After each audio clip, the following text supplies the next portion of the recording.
Bismillahirrahmanirrahim. Assalamualaikum warahmatullahi wabarakatuh. Alhamdulillah. Allahumma sholli ala sayyidina Muhammad wa ala alihi wa ashabihi ajma'in, amma ba'du. Anak-anakku yang soleh, mari kita bersyukur kepada Allah, bersalawat pada Rasulullah Muhammad sallallahu alaihi wasallam, keluarga beliau, sahabat dan para pengikutnya hingga hari akhir nanti. Anak-anakku yang soleh, kita awali dengan membaca basmalah. Bismillahirrahmanirrahim.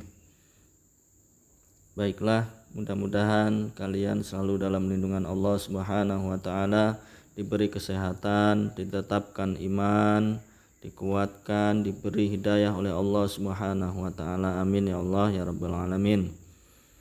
Pada video presentasi yang telah lalu sudah kita membahas kisah keteladanan Nabi Isa alaihissalam yang pada intinya mengajarkan kebaikan-kebaikan, berbakti kepada orang tua, bersikap lemah lembut, kemudian selalu menjalankan perintahnya Allah Subhanahu wa ta'ala. Insyaallah kita akan melanjutkan bagian yang B, kisah keteladanan Nabi Muhammad sallallahu alaihi wasallam. Kisah pembebasan kota Mekah atau yang disebut dengan Fatu Mekah. Terjadinya Fatu Mekah ya, sebabnya.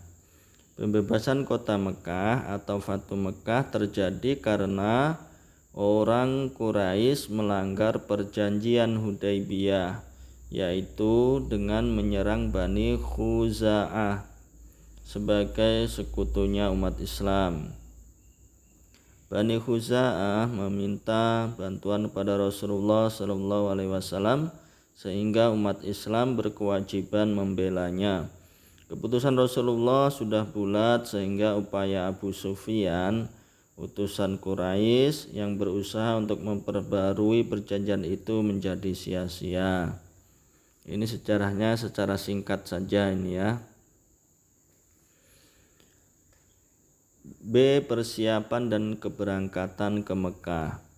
Rasulullah Shallallahu Alaihi Wasallam memerintahkan para sahabat untuk mempersiapkan perang dengan merahasiakan siapa yang akan diserangnya agar Quraisy dalam kondisi tidak siap berperang. Kekuatan umat Islam ketika itu mencapai 10.000 prajurit. Maka pada hari ke-10 bulan Ramadan 8 Hijriah, Rasulullah bersama pasukan berangkat menuju ke Mekah. Di perjalanan Rasulullah bertemu dengan pamannya Abbas bin Abdul Muthalib yang akan berangkat untuk hijrah ke Madinah. Beliau sekeluarga kembali lagi ke Mekah bersama Rasulullah. Melihat kekuatan umat Islam yang sangat besar ini, Abu Sufyan, pemimpin Quraisy, masuk Islam. Rasulullah memberi jaminan keamanan kepada orang yang memasuki rumah Abu Sufyan, yang menutup pintunya dan yang memasuki Masjidil Haram. Kemudian pasukan Islam dibagi menjadi 4 kelompok dan memasuki Mekah dari arah yang berbeda. Mereka tidak mendapatkan perlawanan dari kaum Quraisy. Rasulullah SAW memasuki Mekah dan Masjidil Haram dengan penuh ketawadukan, mencium Hajar Aswad dan bertawaf mengelilingi Ka'bah. Terdapat 360 berhala di dalam dan sekitar Ka'bah. Semuanya dihancurkan. Allah berfirman, katakanlah yang benar telah datang dan yang batil telah lenyap. Sesungguhnya yang batil itu pasti lenyap. Quran surah Al-Isra ayat 81. Setelah Rasulullah SAW melaksanakan sholat di dalam Ka'bah, beliau berpidato di hadapan orang-orang Quraisy yang telah menunggunya. Beliau dengan penuh kasih sayang memaafkan masyarakat Quraisy dengan bersabda, akan aku katakan kepada kalian seperti yang pernah dikatakan Yusuf kepada saudara-saudaranya. Pada hari ini tidak ada cercaan terhadap kalian. pergilah kalian orang-orang yang bebas. Hanya 9 orang yang dikecualikan dari pemberian ampunan itu, yaitu mereka yang keterlaluan dalam permusuhannya terhadap umat Islam, dan sebagian mereka akhirnya masuk Islam. D. Pengambilan baiat. Pembebasan kota Mekah telah menyadarkan orang-orang kafir Quraisy tentang kebenaran agama Islam hingga mereka berbondong-bondong memasukinya. Rasulullah duduk di Bukit Sofa dan Umar bin Khattab di sebelah bawah memegang tangan orang-orang yang akan berbaiat. Satu demi satu laki-laki dan perempuan menyatakan masuk Islam dan menyatakan sumpah setianya atau baiat kepada Rasulullah Shallallahu Alaihi Wasallam. Nah, ini ada keteladanan Nabi Muhammad Shallallahu Alaihi Wasallam dalam semangat belajar. Rasulullah Shallallahu Alaihi Wasallam memberikan keteladanan kepada kita dalam hal semangat untuk belajar, sebagaimana yang tercermin dalam firman Allah Subhanahu wa taala, A'udzubillahi minasyaitonir rajim, wala ta'jal bil qur'ani min qabli ayyuqadha ilaika wahyuhu wa qur rabbi zidni ilma. Janganlah engkau Muhammad tergesa-gesa membaca Al-Quran sebelum selesai diwahyukan kepadamu, dan katakanlah, ya Tuhanku, tambahkanlah ilmu kepadaku. Nah, ini ya, semangat dalam belajar. Jadi tidak usah terburu-buru ya, tidak usah tergesa-gesa. Ini dalam firman Allah ini membaca Al-Quran ya, santai saja. Apa hukum dan tajwidnya, harus membacanya dengan tartil, tidak terburu-buru atau tergesa-gesa. Rasulullah SAW saja dianjurkan atau tidak disuruh tergesa-gesa, tapi disuruh santai saja dalam membaca Al-Quran, tapi secara terus-menerus.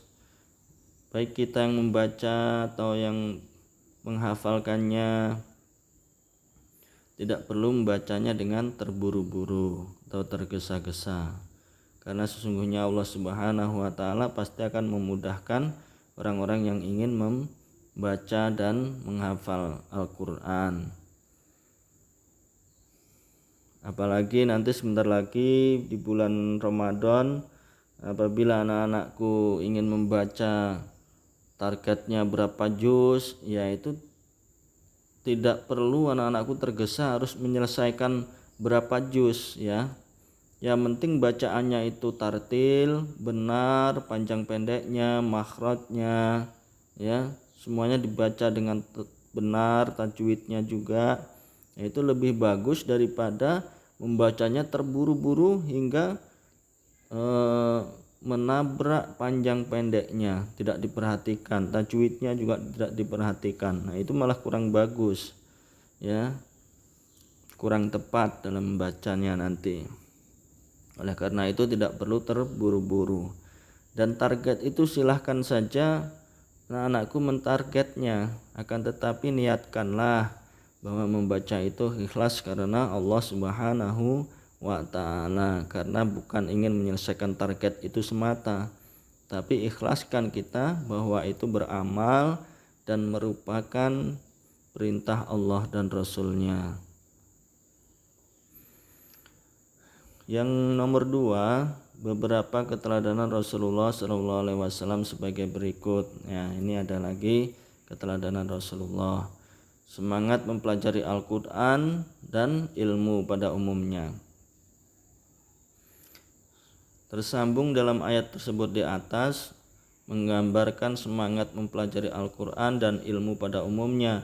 Ketika mendapatkan wahyu dari Allah Subhanahu wa taala, Rasulullah SAW mengikuti bacaan Jibril agar segera menguasainya.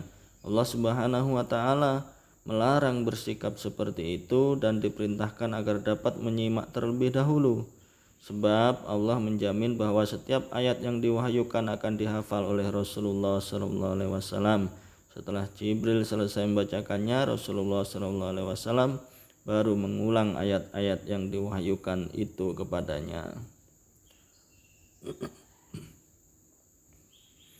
Yang B, memiliki cara belajar yang benar. Kita harus memiliki cara belajar yang benar agar ilmu kita bermanfaat di dunia dan di akhirat. Di antaranya ialah yang pertama, memiliki niat yang ikhlas karena Allah, bahwa ilmu yang dipelajari bukan semata-mata untuk mendapatkan manfaat duniawi. Ya. Kita niat ikhlas karena Allah, ya, mempelajari ilmu jangan hanya untuk dunia, ya, tapi manfaatnya lebih nanti di akhirat sebagai tabungan amal pahala, sebagai bekal kita hidup di akhirat, kehidupan yang kekal dan abadi. 2, mendengarkan penjelasan guru dengan baik sebagai upaya untuk memahaminya, sekaligus sebagai sikap hormat dan patuh kepadanya. Ya, mendengarkan penjelasan guru merupakan kita paham apa maksudnya dari suatu ilmu itu, mempelajari ilmu itu, kemudian bersikap hormat dan patuh kepada guru. Ini merupakan sikap atau perilaku juga yang membawa kalian mendapatkan pahala dari Allah Subhanahu wa taala. Menghormati, patuh pada guru juga berpahala.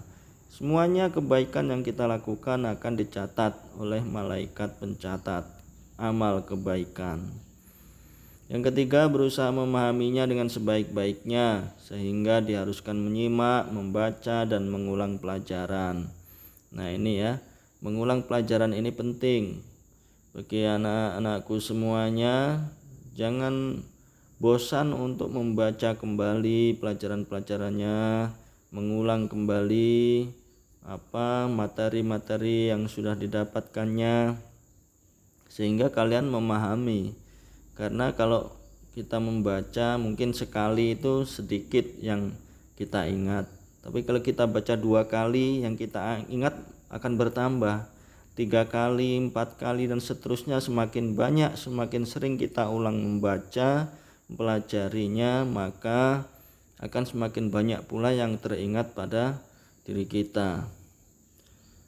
Yang keempat, menghafalkan ilmu pengetahuan, apalagi jika diperlukan penguasaan dalil, baik ayat Al-Quran maupun hadis. Ya, silahkan mempelajari ilmu pengetahuan yang kemudian diperlukan, ya kan, ada dalil-dalilnya, baik ayat Al-Quran maupun hadisnya. Tentu saja anak-anakku dalam mempelajari ilmu-ilmu yang lain mungkin ada pada guru kelasnya dalam bahasa Inggris, bahasa Arab, pelajaran tema. Di situ nanti insya Allah akan dikaitkan juga dengan dalil-dalil baik dari Al-Quran maupun hadis. Yang kelima, mengamalkan ilmu, sebab ilmu harus diamalkan, ya. Kalau anak-anakku sudah punya ilmu, nanti diamalkan ilmunya itu. Contoh, anak-anakku sudah mempelajari ilmu bagaimana cara sholat yang baik dan benar. Nah, itu diamalkan, dipraktekkan bagaimana cara sholatnya yang baik dan benar itu. Jangan asal-asalan kalau sudah tahu ilmunya, beribadahnya yang bagus karena sudah tahu ilmunya begitu caranya menjalankan ibadahnya. Maka diamalkan, diikuti catat caranya sesuai yang dicontohkan oleh Rasulullah Muhammad SAW. Yang keenam, menyebarkan ilmu. Artinya ilmu yang sudah dikuasai bukan hanya untuk dimiliki oleh kita sendiri, tetapi untuk diajarkan kepada orang lain sehingga menjadi ilmu yang bermanfaat.